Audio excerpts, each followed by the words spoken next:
Well, my name's Hetty Hollyfield, and the last few years we've done land acknowledgements at the beginning of all of our meetings.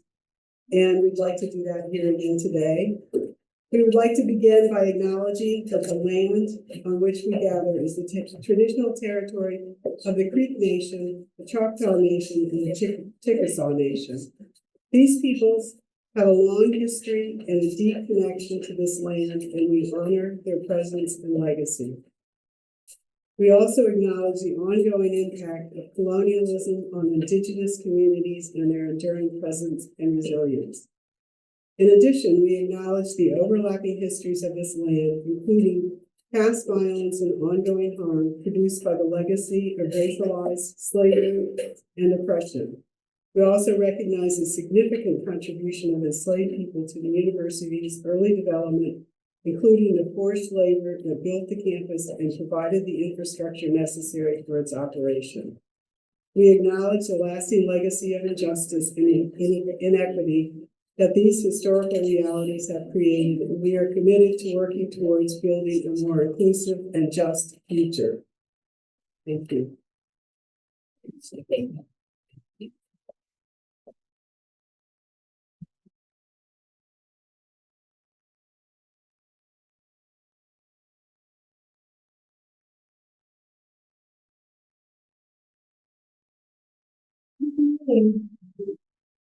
Welcome to our annual meeting.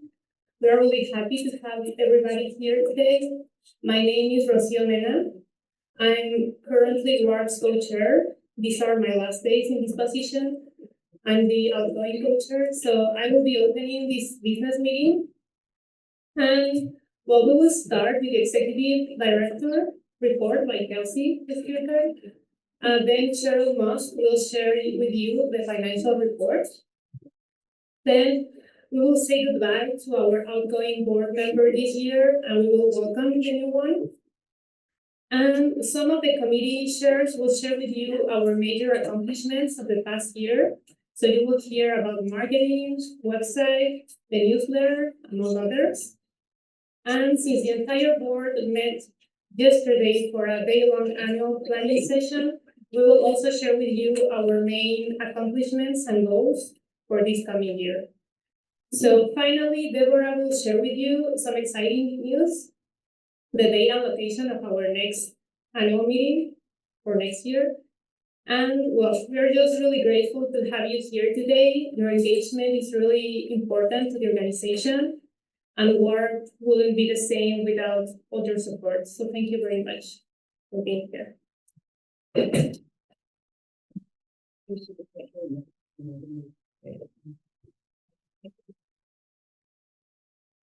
Thank you, Hetty, and thank you, Rocio. And thank you all for being here.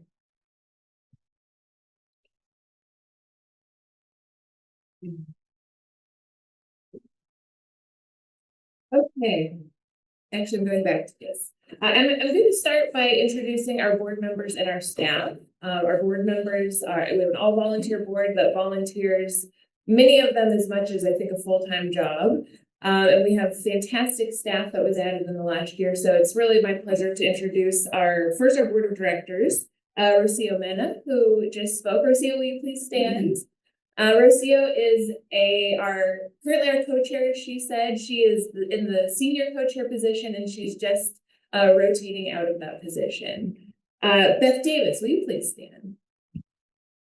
Beth's there in the back of the room. Beth Davis is also a co-chair. She is moving from junior co-chair into senior co-chair. And Diane Manning, will you please stand?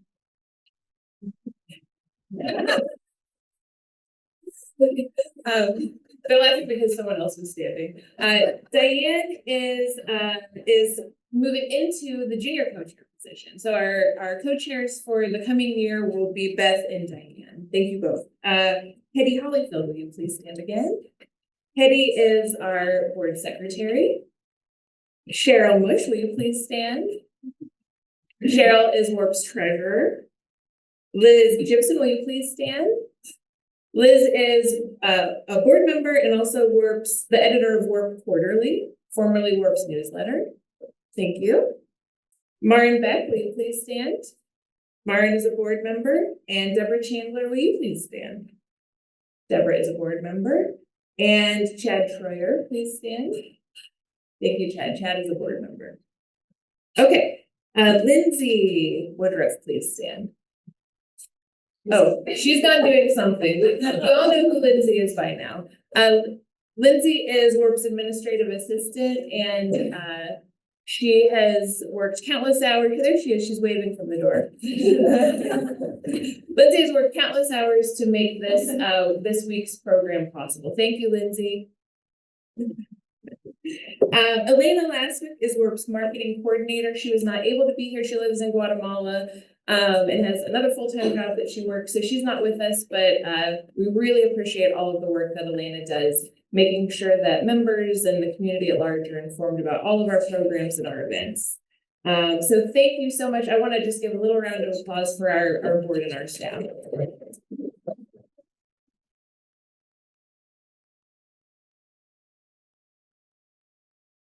Okay, I'm going to move into my report. I guess I should introduce myself. I'm Kelsey Wiskirchen. I'm WARP's executive director, and it's really a pleasure to see you all today. I'm really excited to share with you about WARP and about the work that we've done in the past year.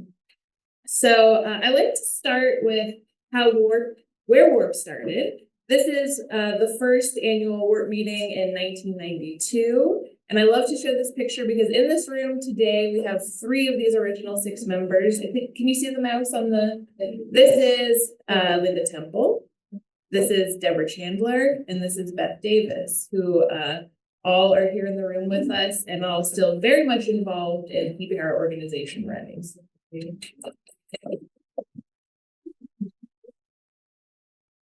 Here at WARP in 1993, it looks like about doubled, probably a little bit more than doubled. And this is just a representation of WARP now. This is WARP now, as of today, WARP has 690 active members living in 25 countries. So really fantastic. We've grown a bit over the years. And you're all familiar with this image by now. When WARP transitioned to using Zoom and doing virtual programming, our programming expanded, our membership expanded, our outreach around the world expanded, and it's made a huge difference in the work that we're able to do. And so I like to begin as well with our mission, our vision, and our values. I think it's really important for us as members to revisit these every year. I share them every year because I think it's so important for us to remain grounded in the values that bring us all together, the reason that we're here and what we stand for as an organization. So our WARP's mission. WARP is a catalyst for improving the quality of life for textile artisans worldwide. We are an inclusive global network of individuals and organizations who value the social, cultural, historic, artistic, and economic importance of textile arts. WARP's values. Number 1, textiles are fundamental to the human experience and reflect a community's culture. Value number 2. Cross-cultural exchange enriches the lives of individuals in the global textile community and promotes positive change. Value 3, networking and sharing information facilitate constructive action.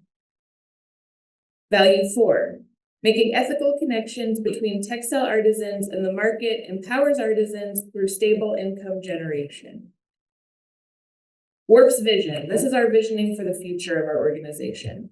1, WARP is accessible to a multilingual, multicultural, and all-inclusive network. Number 2, we bring an ethical orientation to all we do. Number 3, we promote the sharing of information, resources, and technical assistance within the global textile arts community. And number 4, we see tangible impacts resulting from our networking and textile arts communities around the world. That's the second time our board of directors has heard me read the entire thing from start to finish this week. Okay, WARP's year in review. What have we done in the past year? One of our favorite programs, again, something that came out of the pandemic and is a fairly new program, in WARP. We gave 28 emergency relief grants and development grants to textile communities around the world, totaling 23,000 last year. And the committee is currently working on reviewing applications for this year's grant cycle, and will be giving nearly that much this year. Diane Manning, who's the chair of the committee, will share more in just a little bit. So this year, thanks to donor support, we'll give about 21,000. Thank you to everyone who supports that program. For the 2024 annual meeting last year in Colorado, we awarded 5 scholarships.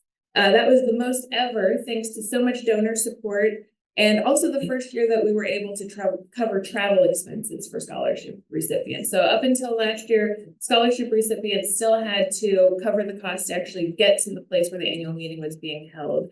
And thanks to the Betty Taguchi Family Fund, we now are able to offer travel, which is a huge, I think, improvement to what we're able to offer scholarship recipients for that program, including international travel for international recipients. And this year, we awarded 5 scholarships again. So I think before last year, our most was usually 2 scholarship recipients. So it's really great that we're able to have so many scholarship members joining these programs. Unfortunately, this year, 2 of these 5 scholarship recipients are unable to make it. One because of a visa, unable to get a visa for traveling internationally, and the other became sick. Too sick to be allowed on a plane. So we'll have 3 of the 5 with us this week, and we'll be offering for the 2 who were unable to make it to join us next year. For the 2025 annual meeting, we also awarded 3 assistantships, again, thanks to donor support, including travel funding. So both the scholarship recipients and assistantship recipients you'll be hearing from later this weekend. To date, we have shared monthly virtual programs with over 4,000 people in over 60 different countries, and the recordings of nearly all of these are on WARP's website and YouTube channel. So again, the fact that we're able to broadcast via Zoom really has increased our impact and our reach. We have now 3 monthly programs, 1 that is free and open to anyone, and 2 that are specifically for WARP members. So we have continued the Continuing Textile Traditions panel discussions.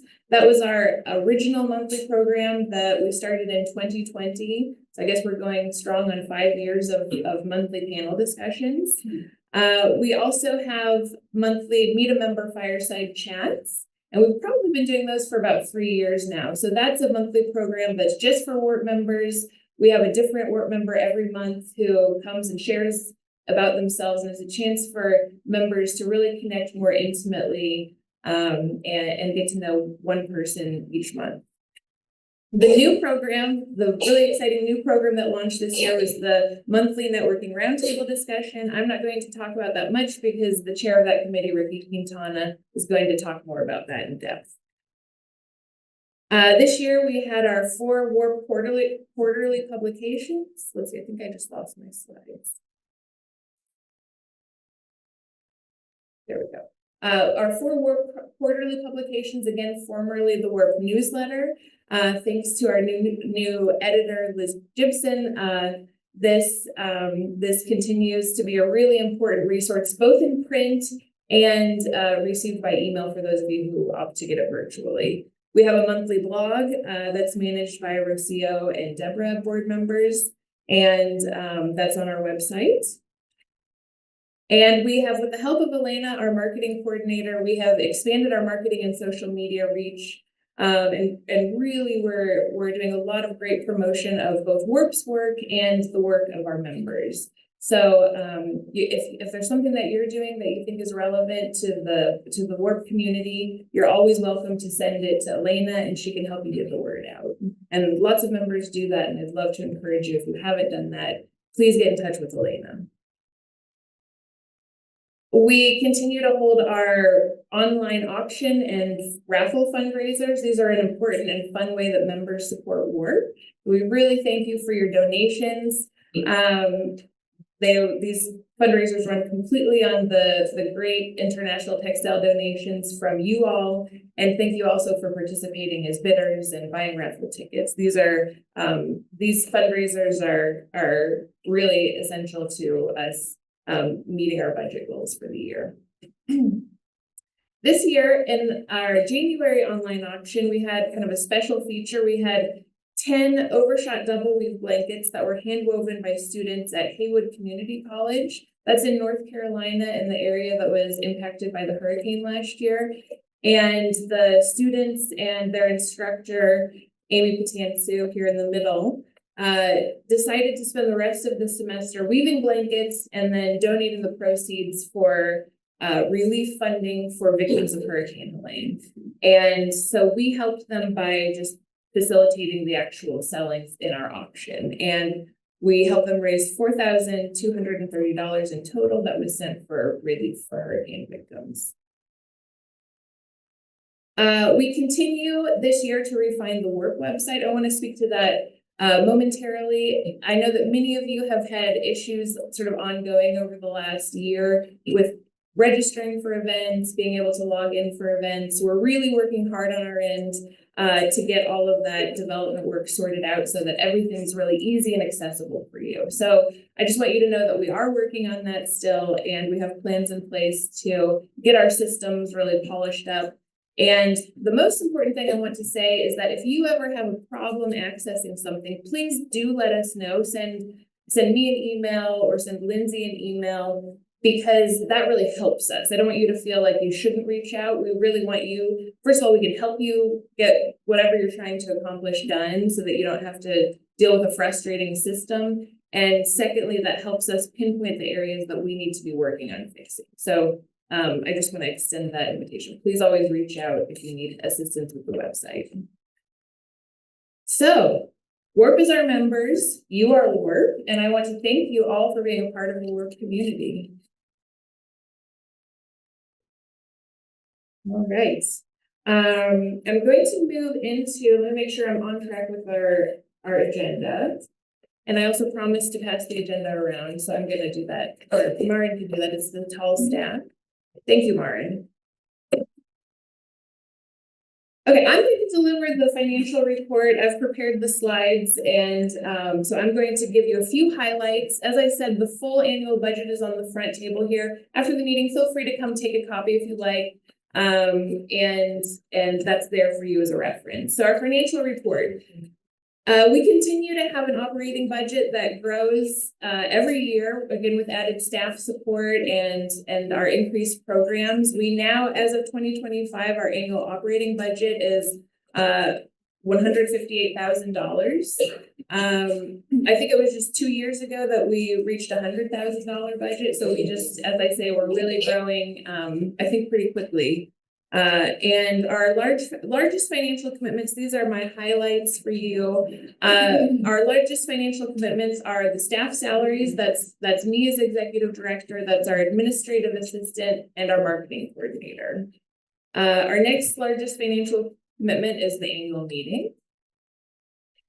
And next is communications, which is our membership database and the web designer to work on all of the systems on the website. And then, of course, our artisan support grants, which is direct aid that we offer to artisans around the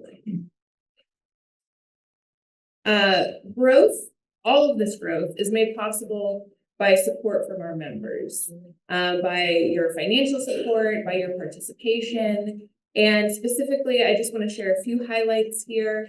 We've received a couple of really substantial bequests in the last couple of years from WARP members who really have made a lot of this growth possible and given us a really good sense of stability to offer the programs that we offer. So the Ellen Merritt bequest we received in 2022.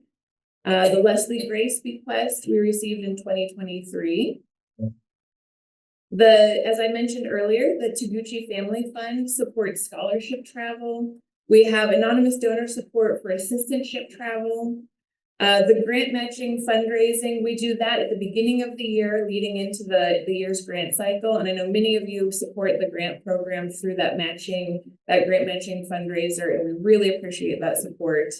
And then general donations made during our free events. We offer all of our monthly programs free. And many of you make an optional donation when you join those events, and that really adds up and makes a big difference to our budget. So I thank you for all of your support. I also want to take a moment to thank our annual meeting sponsors. This has been really exciting this year. We've had a number of members stepping up and sponsoring specific parts of the conference. And this helps us keep the registration cost as low as possible. I know with costs of everything increasing, registration continues to go up. So these sponsorships help lower that cost on the front end for members. So the hands-on workshop happening tomorrow is sponsored by Tim and Cynthia Hale of Fiber Artist Supply Company. The marketplace, having the space for the marketplace is sponsored by Maren Beck of Above the Fray.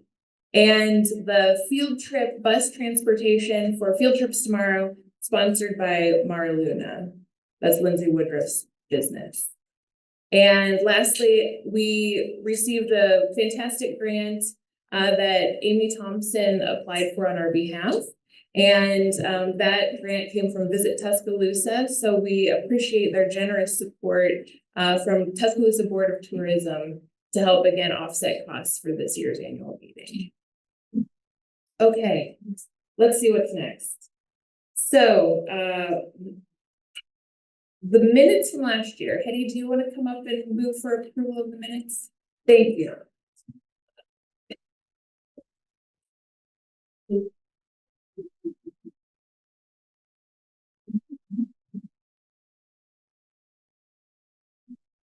Okay, these are the minutes.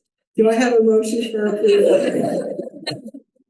So, Ricky moved. Do I get a second?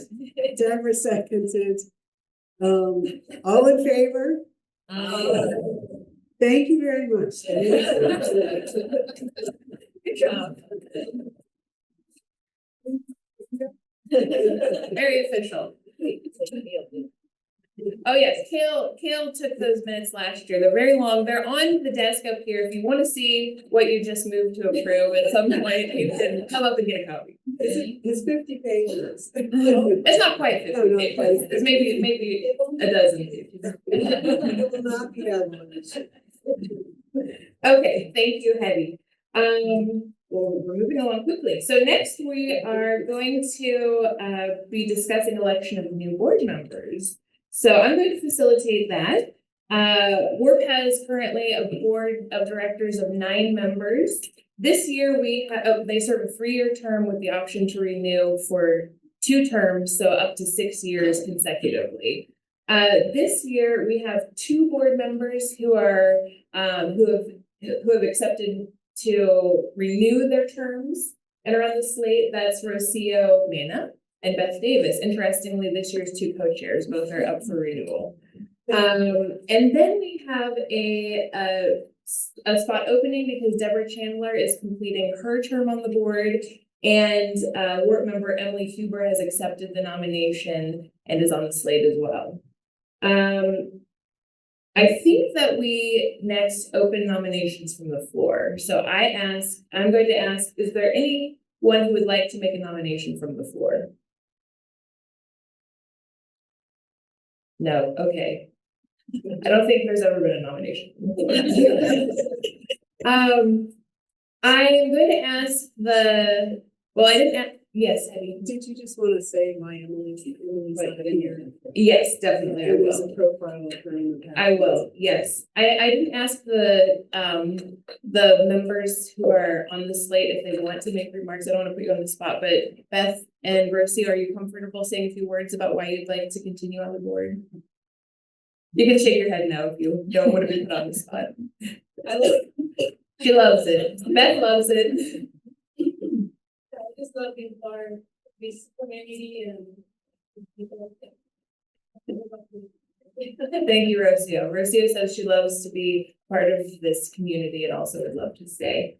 Emily Huber is not able to be here because she, before being asked to be on the board, she has a really important event this weekend with her organization Peregrine. And so she's joining us virtually. She's on the virtual screen, but she'll be with us in person next year, absolutely. So thank you to the three of you for accepting the nominations.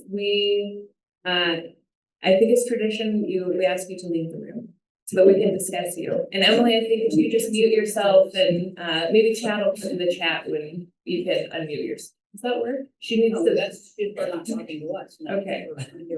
Emily, just leave the room for a minute.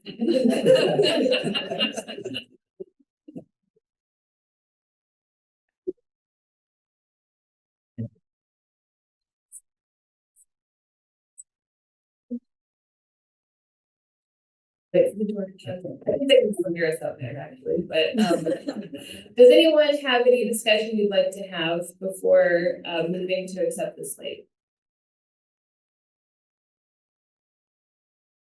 I knew Deborah would have something to say. Oh, Deborah, can you come to the microphone so the virtual attendees can hear you? I have your phone.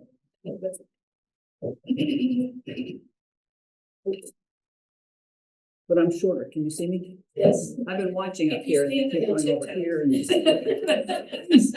There, right there. okay, right there. I'll see how long my legs last like that. I want to say we are aiming toward more diversity. And one of the pluses of Beth and Rocio is that Beth, as you saw, was in that very first picture. Beth's been with us a long time. She took kind of a break while she had a daughter and raised her, but then she came back. And Rocio is Mexican, lives in Mexico City, and is also younger, which gives her two ways to help us out with that. And so as you're thinking about the future of WARP and who would be board members, try to think of something besides just us old white ladies. Kelsey's younger, that's good. Lindsay's younger, they're not on the board. Anyway, that's one of the pluses for the two of them, plus they're both really good board members. All the board members are good board members. So, yay.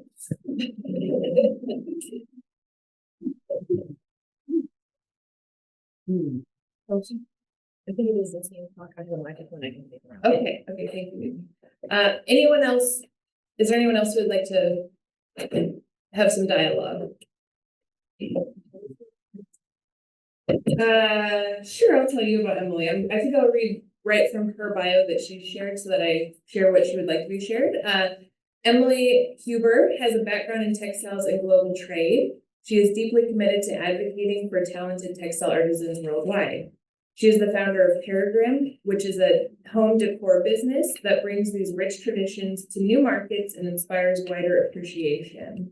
Peregrine is rooted in ethical sourcing, the preservation of traditional textile practices, and cultural integrity.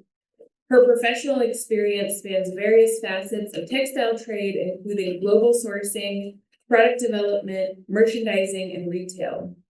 In 2015, she earned a Master of Science in Textiles, Merchandising, and Design from the University of Rhode Island. This laid the foundation for a decade-long career in corporate retail, where a relentless push for lower costs often came at the expense of fair wages and working conditions. And since joining WARP at the recommendation of Deborah Chandler, she has found a vibrant community of individuals who share these values and goals. And I would share that yesterday, during our day-long board meeting, Emily was able to join virtually, the wonders of Zoom. So we had her on a laptop in the middle of the room, and she actually was pretty amazing how much we were able to have her there in the room as a participant. And she already has a lot of great things to offer and great insights to share. So we really appreciated having her there for that meeting yesterday. Okay. I think that I will ask if anyone would like to move to accept the slate. Linda Temple, I saw your name first. Would anyone like to second? Betsy Blosser, I saw her hand, and all in favor? Any opposed? Okay, all right. Can you let them know they can come back in? Emily, you can come back.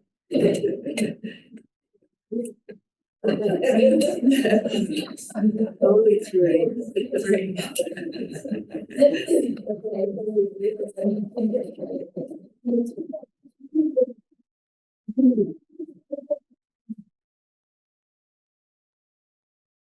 We decided to keep you. Okay, thank you all for that. Next, it's customary to thank retiring board members as they leave the board. So Deborah Chandler, can you come to the front, please? Does anyone know Deborah? Okay, Deborah, how do we thank Deborah? How do you say it? How do we thank Deborah? Well, I don't know if everyone knows, so I'll just say Deborah Chandler was one of WARP's founding members. Without Deborah Chandler, WARP wouldn't exist. So I think it's safe to say that Deborah Chandler has impacted the lives of every person in this room in some way, large or small. I'm being told to move this way now. Okay. Yes, me too. And I'm out of the seat. Oh, Deborah. Can you see that? Now you can see how tall she is. I'm wearing tall shoes today. Okay, can you hear, and you can hear me and you can see both? Yes, okay. So, what has Deborah done this time on the board in the last 3 years? I made a list and I'm sure I forgot something. The last 4 years, I'm sorry. I know that I forgot something, but this is everything that could come to mind as I was making my list. So, Deborah helped us through an immense amount of change due to the pandemic. We had a huge amount of board turnover, or a lot of new board members coming in. Those mission, vision, and value statements that I read to you at the beginning, Deborah helped us with rewriting that, revisioning WARP in this new era, and she's played a major role in many capacities to all of that change. Deborah helped us establish the co-chairs system that we now have, which really has strengthened our leadership. Deborah built the WARP publication listing, which is a resource on our website of books, films, articles, all written by WARP members. That was a huge project. Deborah has served on the annual meeting planning committee for the last 3 years, and that committee meets now. As soon as this meeting ends, we'll start meeting every other week for the whole year and then switch to weekly when we get close to the annual meeting. So Deborah has put a huge amount of effort into the logistics of the last 3 annual meetings. As part of that committee, Deborah has aided in assistantship selection, so the annual meeting committee reviews assistantships. Deborah manages WARP's monthly blog with Rocio, and so is constantly working with Rocio on material for that monthly publication. She is on the committee for the monthly Continuing Textile Traditions panel discussions and helps recruit the speakers who give those programs every month. She has dedicated herself to an evaluation of WARP's membership. She joined WARP's membership committee for many months of weekly meetings this last year. She has served as copy editor for countless emails and publications. She's kind of my personal copy editor. When I was on maternity leave at the beginning of this year, Deborah monitored WARP's emails for 3 solid months. And I'm sure that many of you have communicated with Deborah during that time. And personally, Deborah has served as a mentor and a friend, and I'm sure she's done the same for many of you. Thank you, Deborah.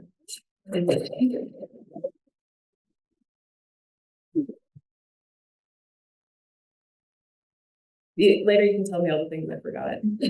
I was just gonna say, now I know why I'm so tired. Okay, so now really, how do we thank Deborah Chandler? You stay there. I always do what I'm told. A suitcase. Who is it? We have a mysterious black suitcase for those of you who can't see it. So Deborah, we decided that we're going to send you anywhere in the world you want to go. No, I'm just kidding.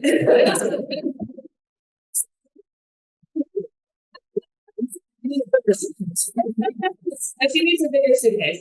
No, you, as I have said, and as all of us know, have really influenced the lives of many WARP members. And this suitcase is full of letters from WARP members to you. Wow. And it's also full of books because we know that you love to read and you love to write. And this box is full of books that are recommendations to you from WARP members, handpicked for you, books that we think that you would like to read. And maybe it'll inspire your next book. Wow. So you can take that suitcase and you can look through them all later Thank at your you. leisure. Who do I give the suitcase back to? That's mine. You can give the suitcase Okay. back to me. Oh, and we do have plans for helping you get all of that back to Guatemala, so we can discuss you that do? later. All right, thank you, Deborah. Thank you. We love you.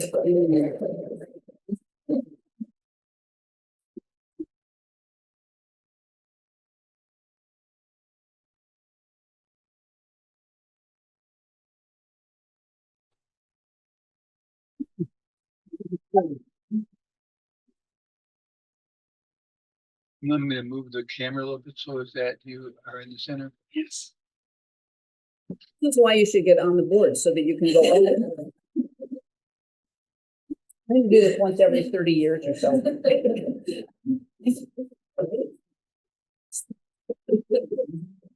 Okay, now we continue with the fun. Now I get to say a little bit more, and then I'll step away and I'll welcome our committee chairs to come up and give their report. What I want to say is that this year, WARP's infrastructure has been greatly strengthened by added staff and volunteer support. And this has made a huge difference to how we're operating behind the scenes. And I think it's really impacting what you see on your end. I think our communication is really great with Lindsay Woodruff added as WARP's administrative assistant. Lindsay has been managing all of the logistics of the annual meeting. She works on our website. She does a huge amount of communication. And I don't know if she's in the room this time, but Lindsay, I'm really grateful for all of your support.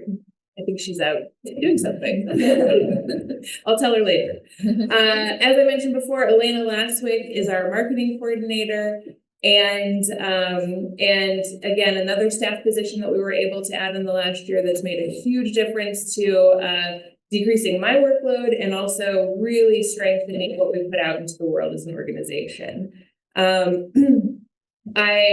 When I was on maternity leave earlier this year for 2 full months, which I really appreciated, the Lindsay and Elena and many volunteers, including a maternity leave team of board members that met every Monday for the entire 2 months, kept the organization running, and I think made it better while I was gone.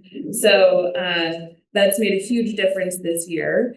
And I want to acknowledge Debbie Durham is going to come up and talk herself, but Debbie Durham is our volunteer team coordinator. She started really diving into the work about a year ago, I think, and she has made a huge difference to how we are able to support WARP members and find positions for you on committees that fit your interests, your skill sets, and give you meaningful work to do for WARP. And so we really appreciate Debbie's work, and we really appreciate all of the volunteer hours that you all have put in this year. So again, thank you to everyone for all you contribute to WARP. And I actually next am going to invite Debbie to come up and speak for a couple of minutes. I'll get her. Okay. Oh, she's out doing some volunteer work right now. While Debbie is on her way in, I just want to say this is a list of all of the people who have volunteered on committees throughout the year. I don't have all of the people, lots of you are volunteering this week to help us with the annual meeting. I don't have you on here, and I apologize for that, but I hope all of the other people who have volunteered for WARP this year. And again, we obviously, you can see by the length of this list, we could not function as we function without all of the support of our members. Debbie, I welcome you to the front. I was listening to the recording for sure. Can I talk loud enough they can hear me? No, it's our virtual attendees have to have you on the microphone. And camera. Let me know if you can't hear me. Okay. Okay. You have to stay. Yeah. We can You're see okay. you. You're okay.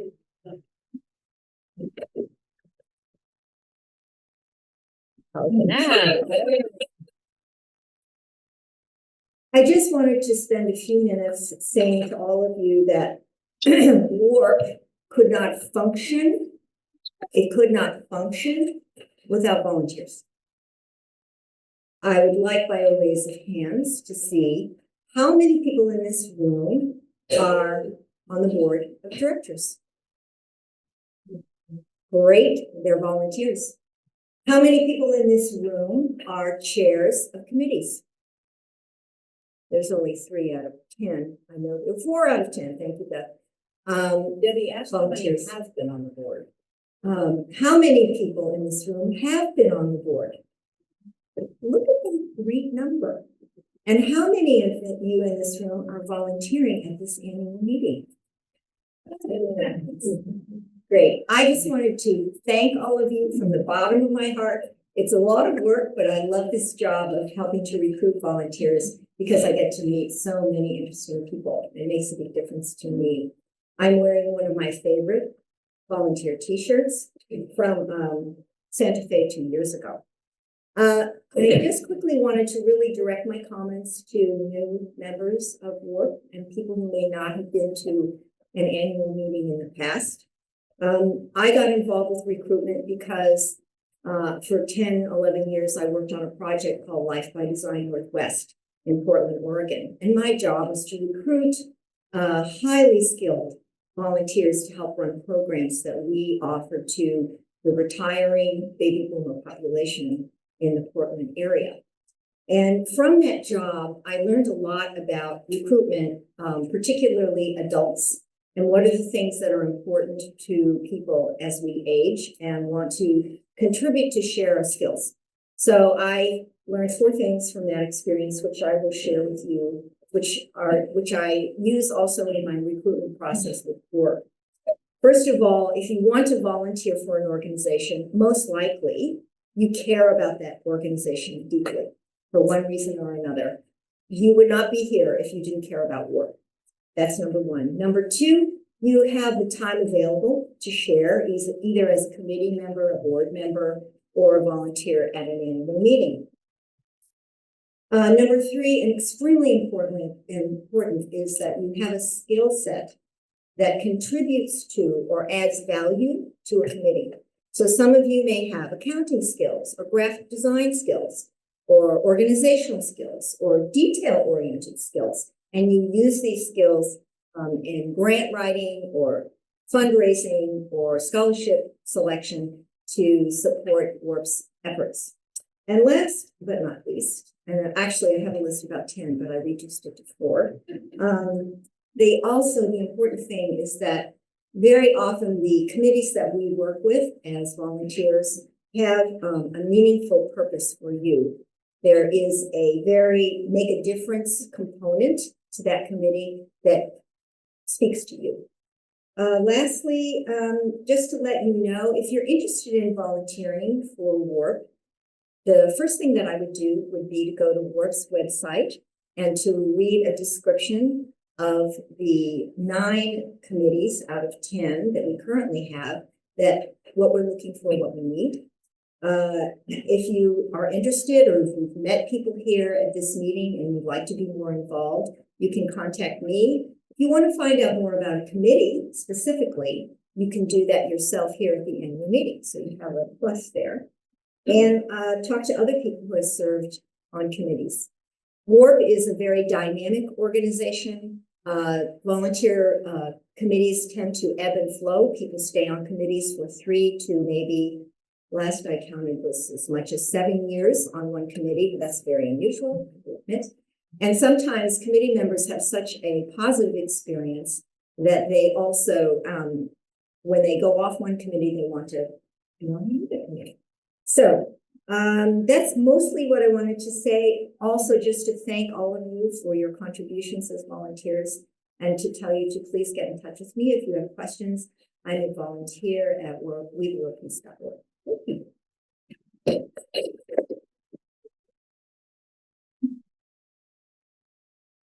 Thank you, Debbie. I now invite Ricky Quintana to come and speak with us about the Networking Roundtable program. Good morning, everyone.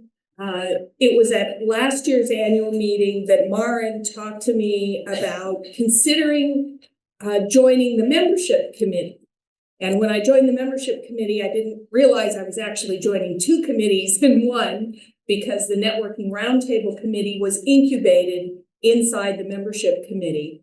And it was born out of a request from the membership that you wanted more opportunities to gather, network, and discuss topics of interest. So that was the genesis for the Networking Roundtable.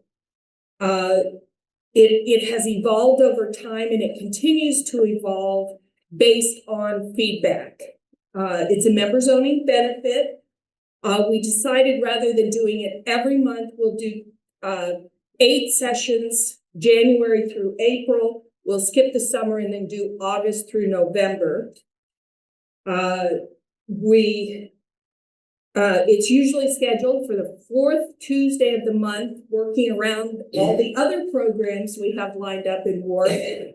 And we just recently worked out the logistics to shift the time. So because it's on a Tuesday, those of you who like to attend Textiles and Tea, another virtual program offered by HGA, now you can do both. So we've shifted that, and we also have built into the design of the program the commitment that we want to bring in more, allow more participants from outside the U.S., both as members and as facilitators. And in March, we had a later in the day program facilitated from Laos as a result of connections through Maren, which was really fabulous. Just to give you a sense of the programs, in the left-hand column are the 4 programs we offered at the beginning of 2025. Each of those programs is available to you now in replay. As a member, all you have to do is go to the website and look at previous events, and you can watch the replays. Let's see. In terms of facilitators, the way the programs are designed, if you haven't attended, is we develop the topic based on input from members, things they've indicated they're interested in talking about. And then we identify a facilitator, sometimes already a WARP member, sometimes outside WARP, who has both subject matter experience and expertise and is good at herding cats. And we develop some starter questions to facilitate the discussion. And then it turns out WARP members are pretty well-behaved kitties. So we've got a tech system working now, so people can make their comments, ask their questions, and keep their comments to about 2 minutes. There's been a request for more time in breakout rooms. So we're going to experiment in the fall sessions with having 45 minutes of full room discussion, and then we will break out randomly to breakout sessions to continue the discussion, basically for as long as the people in that breakout room want to do the small group discussion. We'll see how that goes. So as I said, it continues to evolve. The topics we've got lined up for the fall, in August, with fast fashion versus slow fashion versus recycling and upcycling, a spectrum conversation on fashion. And we do have a facilitator lined up, a professor from the Rhode Island Department of Textiles, Fashion, Merchandising, and Design. That should be fantastic. In September, I'm going to facilitate a session on how can we use storytelling to improve the quality of life for textile artisans worldwide. October, best practices in ethical storytelling. including the topic of informed consent around use of stories, photos, and video.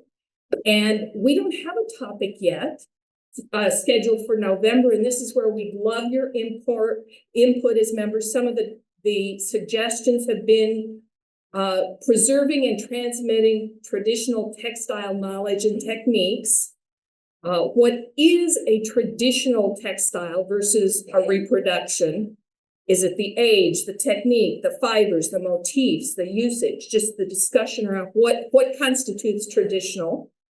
Another suggestion was the physical preservation of textile arts and cultural heritage in a digital world, and other suggestions. So Maren and I are here. If one of those topics really appeals to you, or you've got another idea, just see us. We are also looking for 2 more members for the committee. So talk to Maren or me or Debbie. We would love to have you join us because we need facilitators in each of those breakout rooms. Plus, more heads are always better than 2 or 3. That's it.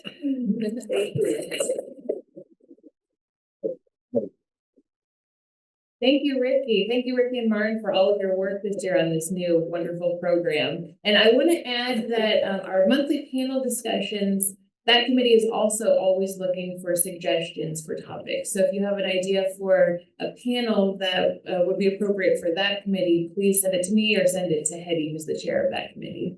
Okay, next I'm going to welcome Diane Manning, the chair of our grant committee. Just the arrows to go forward.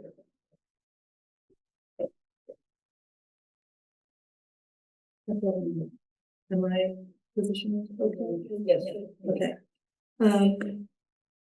I always have too much to say and I get 5 minutes and I'm going to try not to talk too fast, but I really want to give you a sense of this program. But before I do that, I want to introduce the members of the grants committee. Some of them are in this room. Okay, thank you. Beth Davis and stand up, please. Cheryl Mush, I don't know how to pronounce your last name. Kathleen Craver. And we have also Susan Davis, and she can't be here because she's in Morocco, where she spent many years working with Moroccan artisans. And I believe they're making some kind of a film, which is really exciting. Okay. This is also an excuse for me to show as many pictures as I can jam in so you get an idea of this program. And I like to go through a little bit of the history because I imagine some of you are new to work or you may not know very much about the grants program. So I'm just going to fly through this little timeline. I spoke about it more extensively in a panel we did last October where we actually had 2 of our grantees who spoke. So I encourage you to go check that out, and there'll be another one coming next October. So I think you all know that this program started as an emergency response to the devastating effects of COVID-19 on tourist communities when the tourist industry collapsed.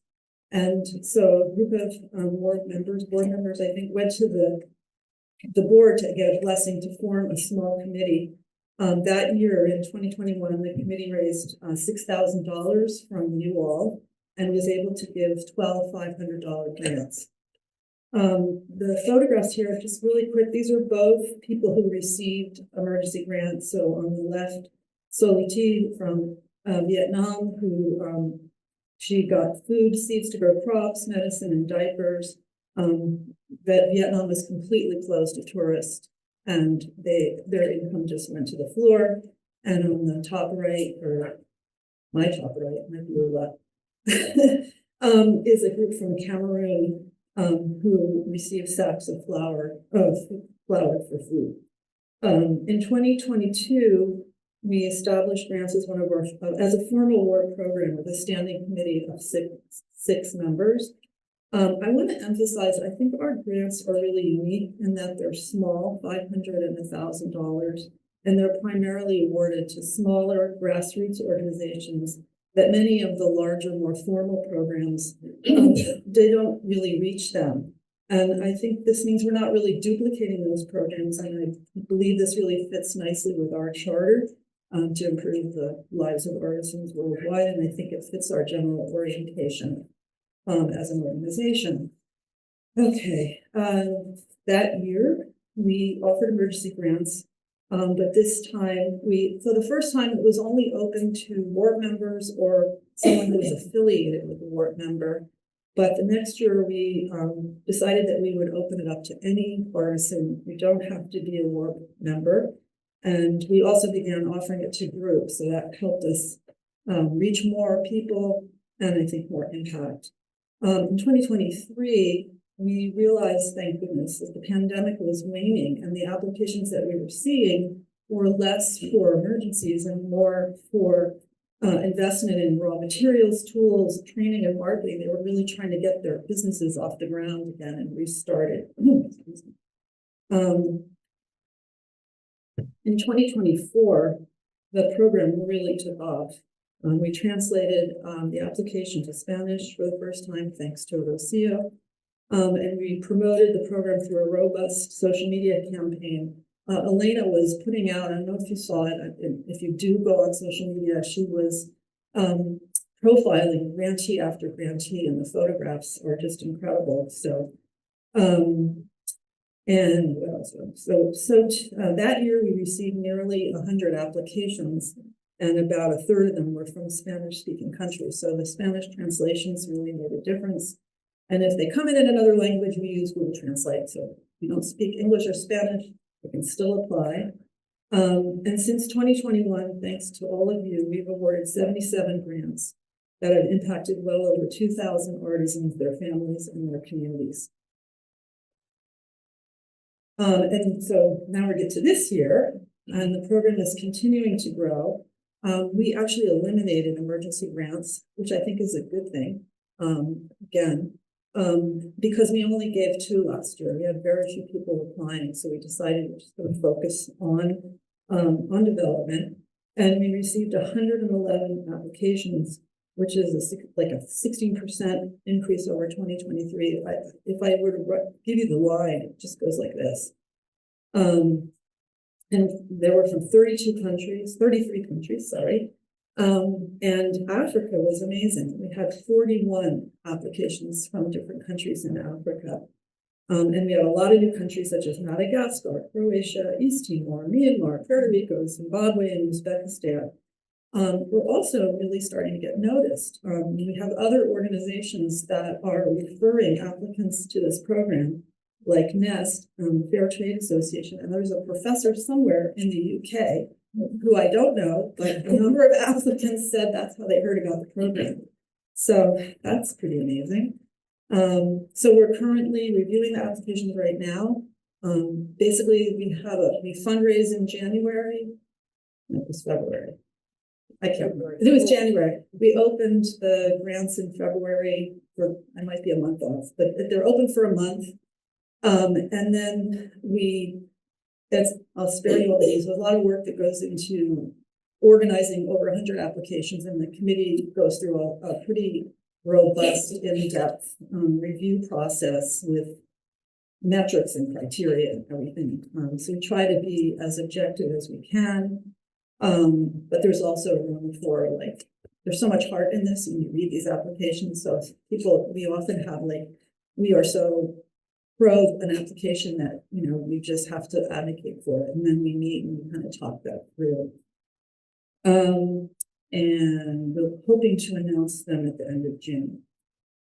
All right, this is my favorite part. I like to always talk a little bit about the grantees. And so I get a chance to highlight that this is really special because for the first time, we actually have grantees participating here in this meeting today. One of them you heard introduced earlier, Warren. I hope I get this right, but he's from Thailand. He runs a company called Warren Eco Creation. He's received 2 work grants. He received an emergency grant in 2022, which he used to provide medical support for families in his organization.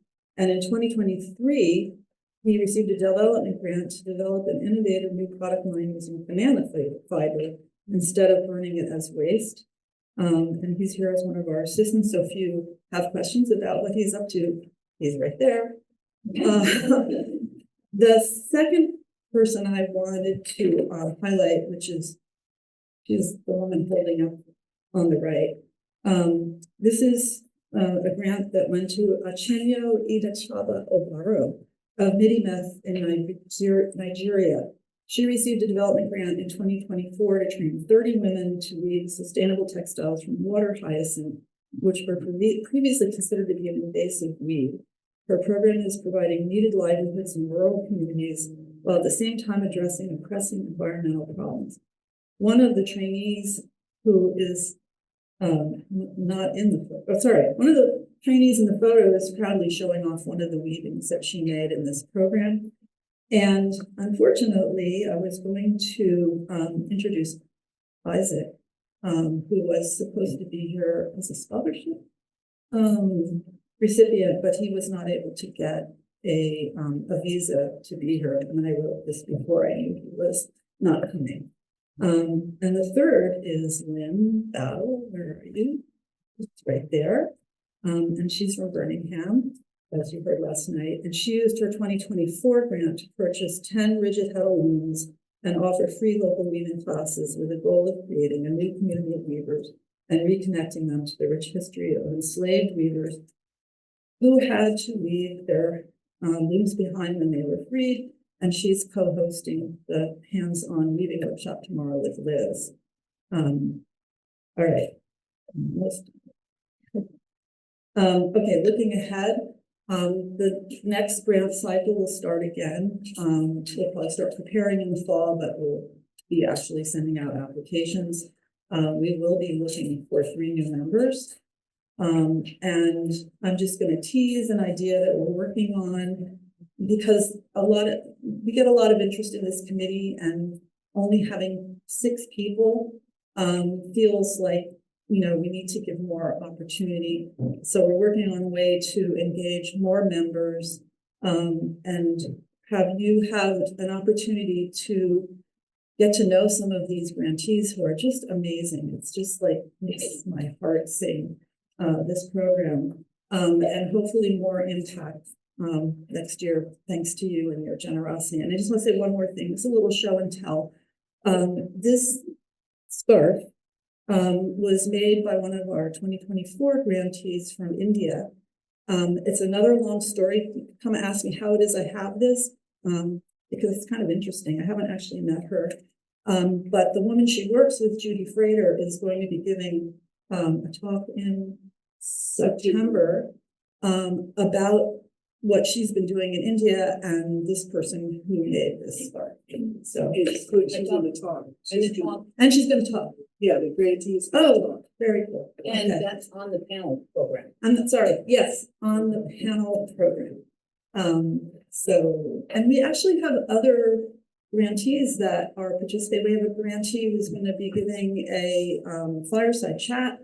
We have a grant applicant who I know is on the virtual screen right now from Africa. So we give one last thing, we give them free membership, gift memberships, and they're really starting to take it up. And you can see that some of them are here and they're here virtually. So it's really exciting. Thank you.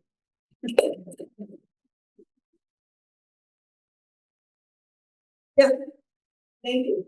Thank you so much to you, Diane, and to all of the board. And I want to express to you that now more than ever, private funding of this is really exceptional. We personally have had 2 grants canceled. One was through Fibershed, which was canceled because they used the word climate smart. Our grant, you will meet Sandy Kennedy Benson, who will be coming on Saturday. She's a professor at Southern University. And she applied to USDA, as was the Fibershed grant, for $600,000. It was awarded to the university, distributed, as was the Fibershed grant. And then when the new administration took over, it was reviewed and misinformation was rampant. The grant was for feminine hygiene products, and our brown cotton was chosen as one of the 3 fibers to be tested for impurities and to make sure that women are receiving feminine hygiene products that are what they say they are. And her grant was canceled because she used the term transgender. So we're really, and USAID was also, the whole program was dismantled, and that I know personally went out to many programs that are working with Indigenous people around the world. So again, just thank you so much for providing all of the support to our textile community, because as I said, it is needed now more than ever. So deep gratitude. I want to say that I think it's really good that we're kind of under, we're small still, and I don't think we get noticed, and I think that's a really good thing. And hopefully we can keep going.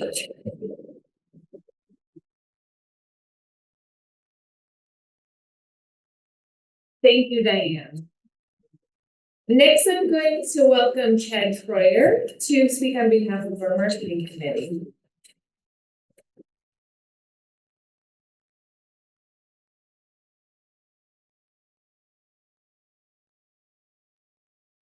Hello, everyone. Hi. So I'm gonna be reading from an email, so apologies. But first, it's so weird I can't see the screen. Yeah, I can. I'm just used to looking at it. I'm going to introduce some of our committee members. So our chair is Elena. She's a staff member. She runs the emails and social media. Rosia is also. She is our blog representative. Liz is our quarterly representative. Diane is our website and grants representative on the committee. And I also help with social media, and I do some design work for the group. So the point of the marketing committee is to align communications across all external communication vehicles to make sure members are aware of all monthly programming and everything work related. So we post a lot. I hope you see it. And we also streamline internal communications between the blog, the web, the newsletter, and any of our other communication vehicles, sharing stories and deadlines. So for some of our accomplishments this year is we organized and ran our first end of year fundraiser from November 22nd to December 31st.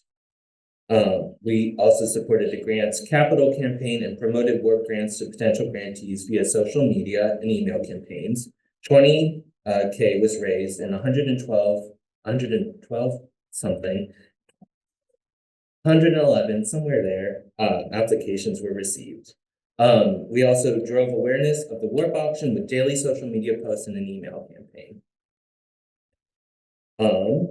We also had the creation of 2 new monthly emails to streamline monthly programming and email communications to members. So the coming up this month email and the monthly roundup. Both have the highest open rates. So we see members value seeing all warp programming in one place. We drove awareness around the new monthly networking roundtable program via email and social media. We drove awareness of the annual meeting deadlines and financial support opportunities via emails and social medias, which you are all here. We also have systems in place for sharing requests from members on social media. So just email marketing@weavearealpeace.org with your submissions. So anything you see that you want to share with everyone, you can email Elena and she will get it out. If you're on social media, it would be great if you followed us. We're on Instagram and Facebook. That is all I have.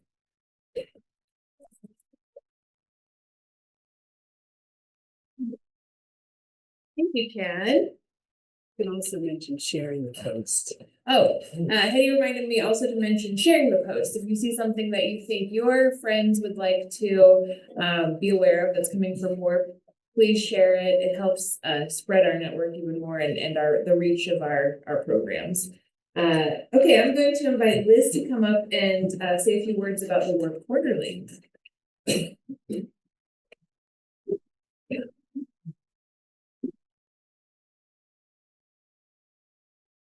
Howdy.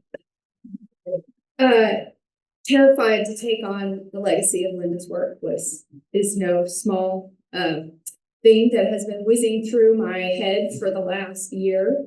But WARP is the quarterly, which were out the newsletter, and your stories are how we carried out. Before the pandemic, really work was the newsletter and the meeting carried the voice. So thank you, Linda.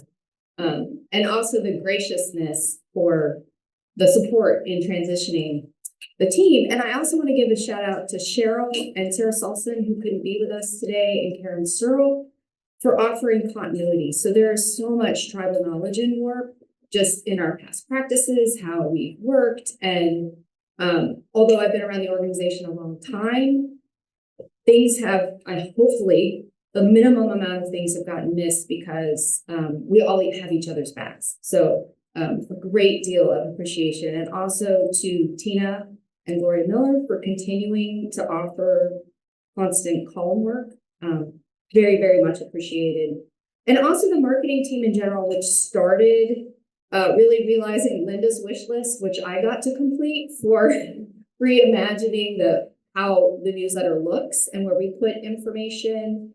And Myra Wood and Liz Morocco, who really helped with implementing the design, and we work in InDesign, so getting the template in better shape. So, it takes a village is a cliche, but we also know, particularly in this room, it's so true. And I'm really grateful for the collaborative spirit of the organization. Any of us who have worked on committees have done this. It is not like any other work that you will do. So I'm just echoing what's in the room. And I also want to reiterate the commitment to telling firsthand stories. So we have more ability to let people tell their own stories and a lot of organizations rather than telling other people's stories. So Ricky and I have had a lot of conversations about that. We in general have conversations about that, and that is an ongoing commitment for our publication as we share information. And I am also far more of a one-on-one person than standing here and staring at you all. This is not my forte. So I would really love to talk to you one-on-one. If you have ideas for the newsletter, if the quarterly, if you thoughts, ideas, an inkling, someone you know of, any of those things, I love those conversations. One-on-one, I thrive. And Linda is continuing to help disseminate information. So I want to mention that we do have a literature table in the marketplace. So if you have a flyer, cards, handouts, things that you would like to share with other members and a place to put them, Linda is going to be personing that table. We also have the new work postcards. And if you have a place in your business, in an organization to put out postcards, we have business cards so that if you meet somebody and you want to tell them about work, you can keep a few on hand and pass them out. And Linda will be volunteering at that table for those kinds of questions. So thank you.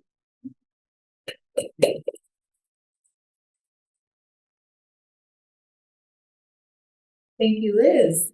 Next, I will welcome Maren Beck to come up and speak on behalf of the membership committee. All the way up here. Okay. Hello all. I am going to, okay, here we go. We got the right thing here. Okay. I'm going to spend most of my time here talking about one of the things the membership committee has done, which is restructuring how you join work as a member. Our membership categories used to be a little harder to describe, and so we did some research on how other places had membership structures, and we ended up with a parallel structure between our individual membership benefits and then our professional membership. Bottom line, individual members have access to all member-only programs in addition to any public programs, can attend annual meetings, get the work quarterly, are listed in our membership directory, which is protected, so only members have access to it. And you can list your work in the member publications directory that Deborah Chandler created. It's like 200 listings of publications produced by WARP members. As a professional membership benefit, you get all those membership benefits and you get extra things. You have the ability to be listed in the WARP's Artisan Direct Connect. If you are a retailer, a wholesaler, if you lead tours, if you have professional services that are available to be used by artisans who need some assistance in marketing or design or whatever else, you can be listed in that. You can be promoted on WARP social media, and whatever, if it's any program you're doing, if you're having a sale somewhere, if you're going to be a vendor someplace, so people know where to find you. And you have the ability to participate as a vendor in the international marketplace at the WARP meetings. So what we did is we created this structure so that the membership benefits fees are just for them. And at the lowest level we could reasonably imagine. And for professional members, we raised the price to parallel how other organizations have structured it and are providing extra benefits. In addition to these, the membership committee is currently working on developing a few more benefits, including listing a speakers bureau. Again, these are not developed. We're working on it. We think they're going to happen. Don't hold the committee to this in 100% yet, because the board has to approve whatever we recommend. And then the other thing we're looking at is use of logo that you can put on your website saying, we're members of WARP, we promote WARP, and it gives not only gives you an additional connection and link to WARP there, but also gives WARP the benefit of being able to claim you guys as members. So it's a great linking opportunity for all of us. But those are yet to be developed. I want to back up a little bit. The membership committee has been in operation for 2 years, and kind of funny, we've been around for about 30 years, WARP has, and we're a member-driven organization, but we didn't have a membership committee. And it kind of occurred to us, well, gosh, wouldn't that be nice to have a place we could hold and receive the feedback from our members and information that you guys want to give us, and the topics that you want to hear about in one place that they could be disseminated to the committees that are providing the programming for you. So that is the reason why the committee was formed. And just to give you a really quick and dirty outline, as Ricky mentioned, we have done the networking roundtable. We now have the new committee structures. And the reason I went over the committee structure, by the way, today is that some of you haven't renewed with the new committee structure up.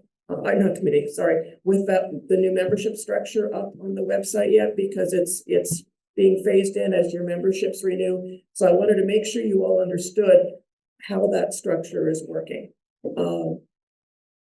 So we redid the membership structure, and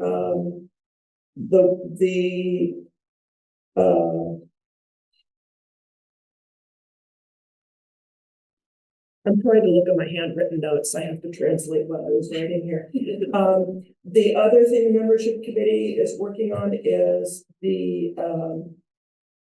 under the umbrella of the membership committee is a survey, and there is also one other piece of news that I am going to ask Deborah to come up and share. But first, I would like to have Beth come up and talk about the survey that is going to be coming up shortly after this meeting. And it's really important that you give us your feedback. This is the vehicle that we are using to get member feedback. And Beth is going to talk about it, but please pay attention. Please help us understand what your needs are through this. So, Beth.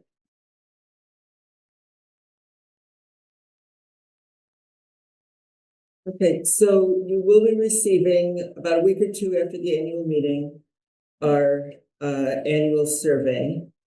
As of now, I don't foresee any need for an additional survey, so I promise this will, well, I can't promise, but it's looking pretty good that this will be the only request for a survey that you will receive from us this year. It will only take a few minutes. Every question is something that we really need to know. We do listen to your feedback. We use this survey as the primary source that we refer to when we're planning WARP's future activities and events. The more responses we receive, the better we will be able to meet the wants and needs of our membership. As the saying goes, vote and the choice is yours. Don't vote and the choice is theirs. So if you fill out the survey, we will better be able to deliver whatever you'd like WARP to be.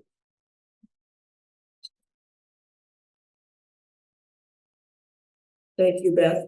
And one other item came out of the membership committee this year, and Deborah did a huge amount of work on it. I'd like her to introduce the topic. And then I'm going to sit down because I'll be done. We'll let Deborah finalize. Oh, I'm going to anyhow.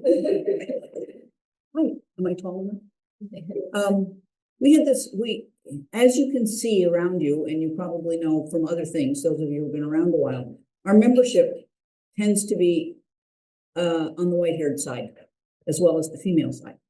And we want to expand that. But in the meantime, we also want to recognize and honor and appreciate our older members. And so what we decided was to extend a lifetime membership to members who are 80 and over. And so I sent out a letter to 300 members, which is almost half our membership, who are 70 and over, and said, we think we want to do this. We need to look at the numbers. So we need to know how many of you actually are 70 and over. I mean, you're 70 and over, but how many are 80 and over? And so I got 100 or so responses from people giving me their birthdays. And we want them from all the rest of you also. And so starting today, or as soon as we all get back to our offices, that's going to be our new policy. Is if you are 80 years old this year, then from now on, you won't have to pay dues. I mean, what it basically means is you won't have to pay dues. You won't have to go through the whole membership process online, but we do need you to check off the box each year saying, yes, I still want it. Yes, I'm still here. And it's likely that your family won't tell us if you don't. So that's they still need to be. Anyway, we're excited about it. And the letters that I got back in response from people, some were saying things like, gee, I hope I make it that long. But others were saying, I think it's great that WARP is honoring our elder members. And I think this is wonderful respect. And that's, of course, what we want to do. So we're very excited about it. So we hope that if any of you didn't get the letter from me, or if you did, go back and find it and send me your birthdays, and we'll get you on the list and get your dues paid for you. And who knows what we'll think up for you next. Yeah, Kathy. Do you have a sense of what percentage of the membership is it? What numbers? I have a very clear sense of the ones who answered the letter. Okay. We ended up with 33 who are 80 and above. And by the way, going up to 99. And there's one former member who hasn't rejoined for a little while. She's 103 or 104. And I think I want to write to her and say, yeah, in case you forgot, we'd like to give you this. But we do have a living active member. Hope Thomas is 99 this year. So those of you who know her, send her a birthday card. She'd love it. So thanks very much.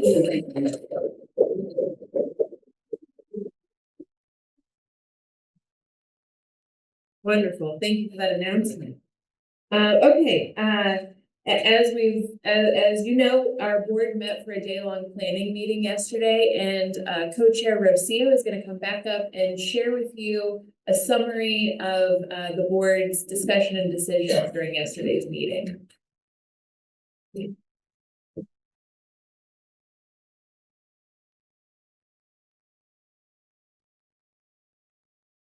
Okay.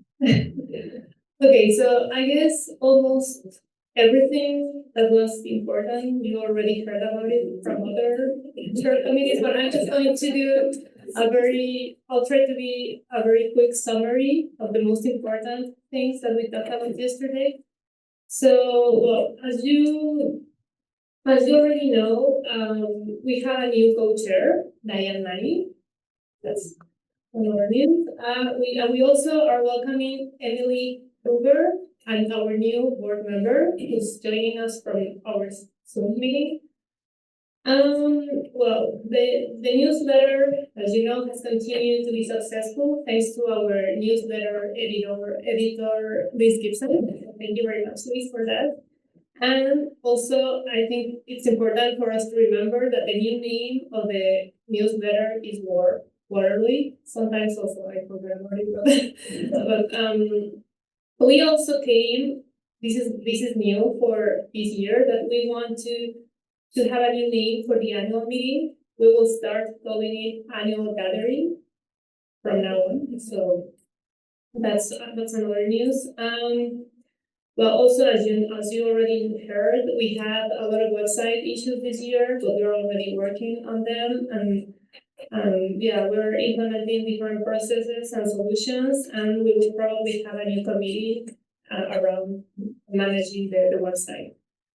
Well, in a few minutes, Deborah will also be sharing with you the place and the date for our next annual gathering. So, well, you will know about that later. And just a quick summary about, well, as you know, grants. This year we had 111 applicants from 33 different countries. Our online programs continue to grow successfully.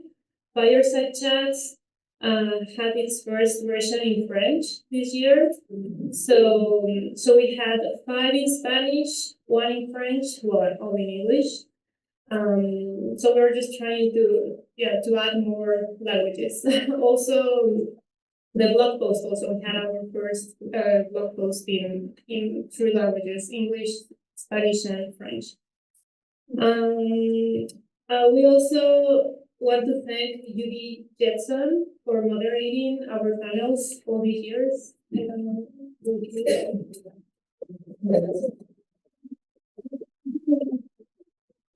Well, thank you. We really appreciate all your help. And well, also if someone is interested in moderating these monthly panels, please contact Debbie. We're looking for someone. Well, as you already heard also, we launched the Roundtable Networking program. That is an only member program where it's like a really good opportunity to networking, and it's just like members talking to other members. So it's a really nice program that we launched this year. And well, also as you also just heard, the new the news that we have that from now on we will honor our elders with a lifetime membership for the ones who are 80 and over. So also don't forget, as they told you, to fill the survey that will come to your email in the next couple of weeks. We really want to hear from you and to make sure work is growing the way that you want to. And then, well, finally, I really want to say that WARP wouldn't be able to do what it sorry about my English without our staff. So thank you. We really want to thank Kelsey Whisker again, Lindsay Woodrum, and Elena last week. That's she's not here. So thank you.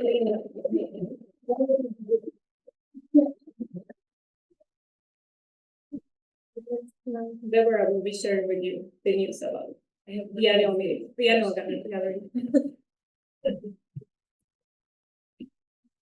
I have one more thing first. There are 3 people that I'd like to invite to the front. Judy Jensen, if you can come to the front, Amy Thompson, and Debbie Durham. While they're coming up, have we mentioned that our volunteers are really important to work? Okay, we have. These are 3 especially important volunteers this year that we have some special thanks to give. So I'll start with who's right next to me, Amy Thompson. Amy is a faculty member here at University of Alabama. She has been meeting with us bi-weekly and then weekly for the entire past year to plan this year's annual meeting. So Amy, you've put in countless hours, you've made this program possible, and we appreciate everything that you've done. Thank you so much. We have a gift for you from the marketplace. Oh, Thank the you, best Amy. place. Okay, Debbie. Debbie, who you've already heard from, Debbie has really started to make a fundamental shift in the organization in terms of how we're able to communicate with and make a rich experience for volunteers. So Debbie, you also have put in countless hours. Yes. You've had to get to know the organization front and back. You've probably talked to every person who contributes anything to WARP in the last year, and we really appreciate the change that you're making. Thank you. Thank you.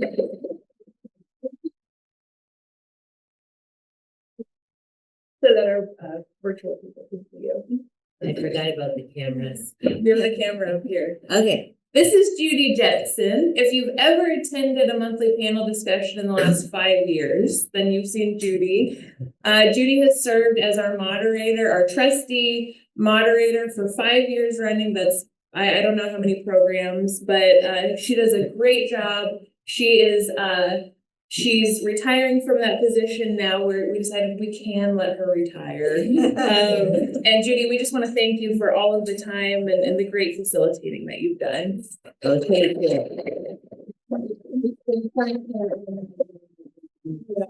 Fun program, you too. And we have this for you from the marketplace. Thank you very much. Thank you all. Thank all three of you.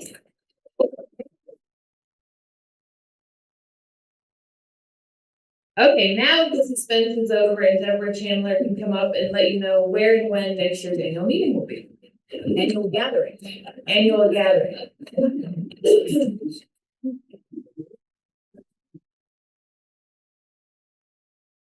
Watching all those other people get up next to Kelsey makes me feel not quite so short after all.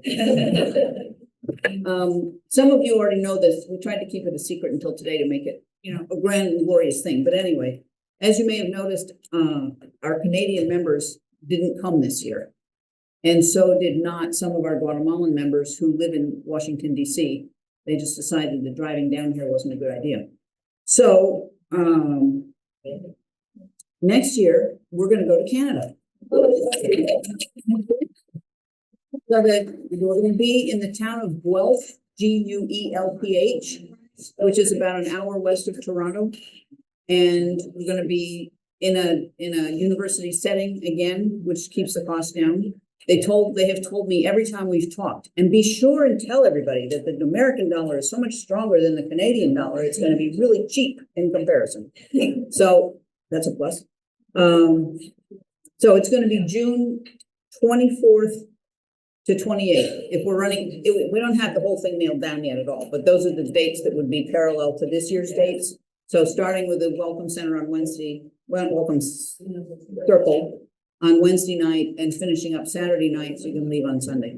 And if you're interested, as it turns out, we're going to be there about the same time as the World Cup, which is going to be pretty amazing. So I checked, and there are a few tickets left for the game that's closest to when we're going to be there. The stadium is almost sold out. They cost $6,000 per ticket. So we'll see you next year at the annual gathering in Guelph.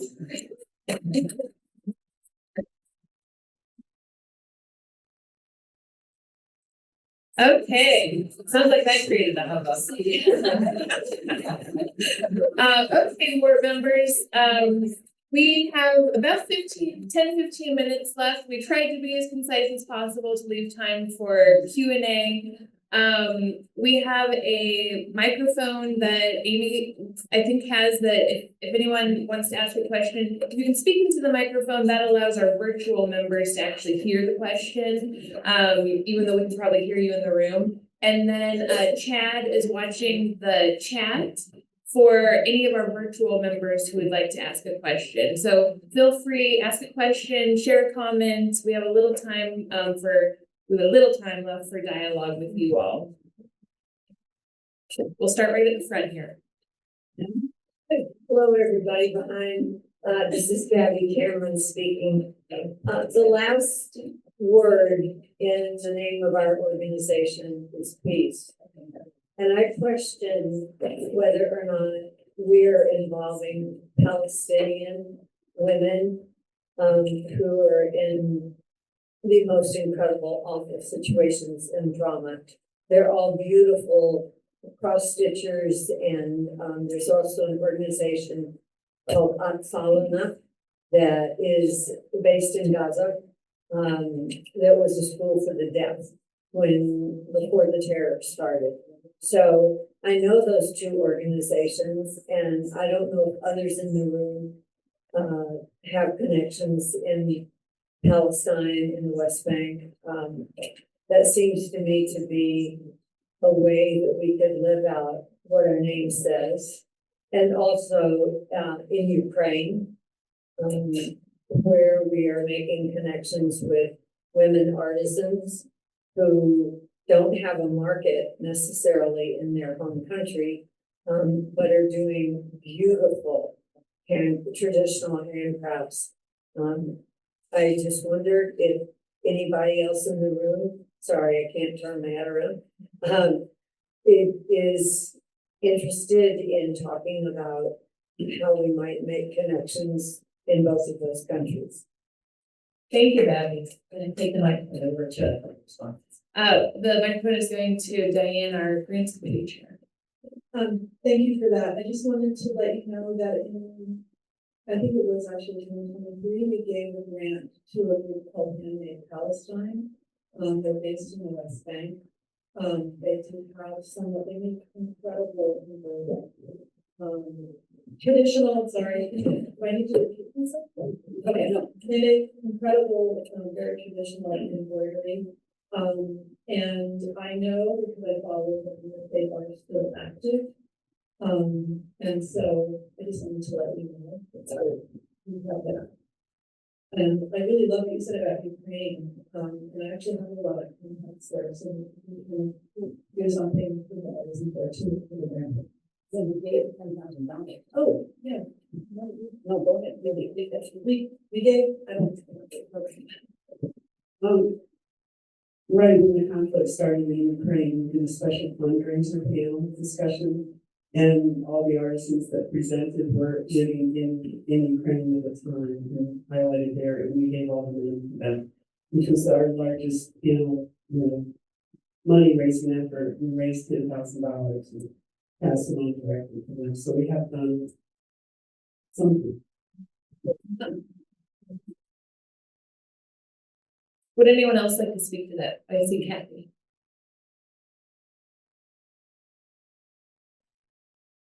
Thank you. I also remember, and someone should correct me, that in Washington, D.C., while they were there was a Palestinian, no, here, I'm sorry.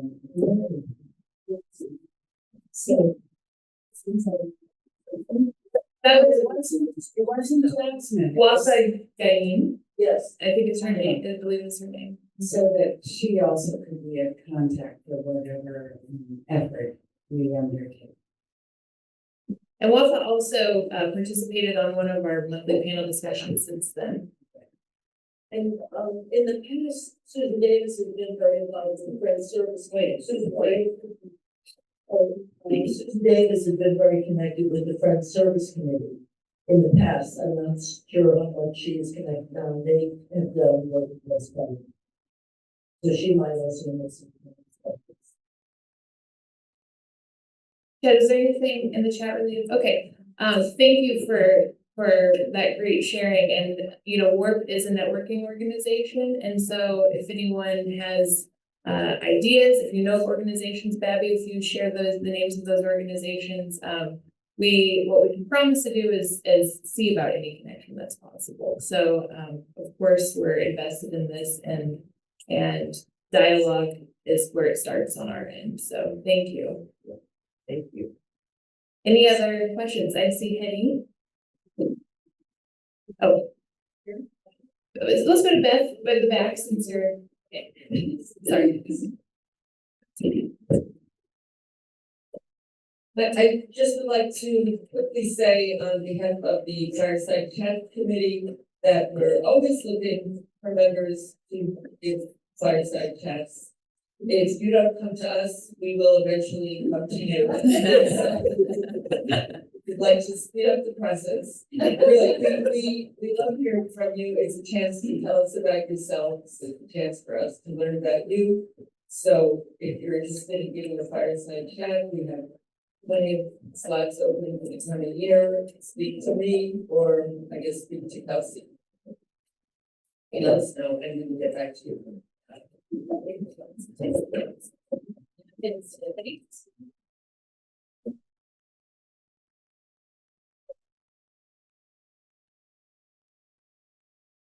I just wanted to mention that we're always looking for groups to feature on our panel discussions. So if we have artist groups, we try to feature, we go around the world. If we have artist groups that we think would make a good panel, please mention them, you know, whether we area or not. And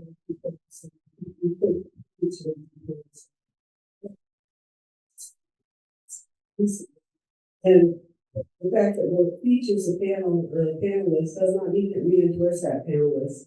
We have to be very careful about that. About the same thing, saying, hey, we're endorses this, but this is just them representing their own art in their own way. So I just wanted to make sure that that was clear. And did we want to say anything about informed consent?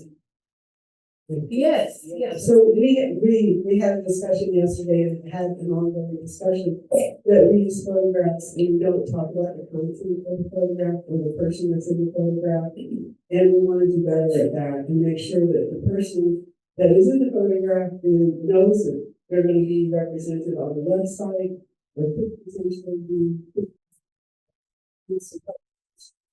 And we also need to do better about identifying what is in that photograph. We're in the process of writing the consent policy and these other documents, saying more about that. But I think it is important that we get agreement to use the images.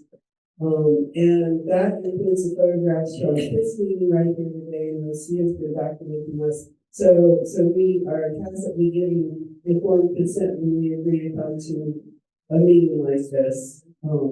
So, and yeah, if you don't want your photo represented, then you need to let us know.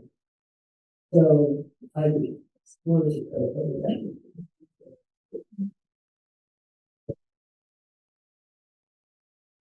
Anyone else?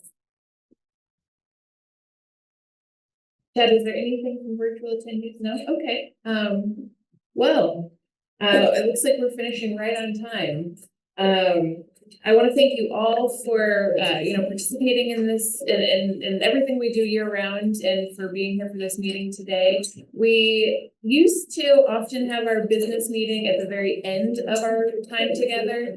And last year we had it at the beginning and we realized that it really kind of sets the stage. You know, it's good to ground ourselves in the work that we do as an organization at the beginning, and also now you know what's going on, so you can talk about it, approach us anytime while we're here together.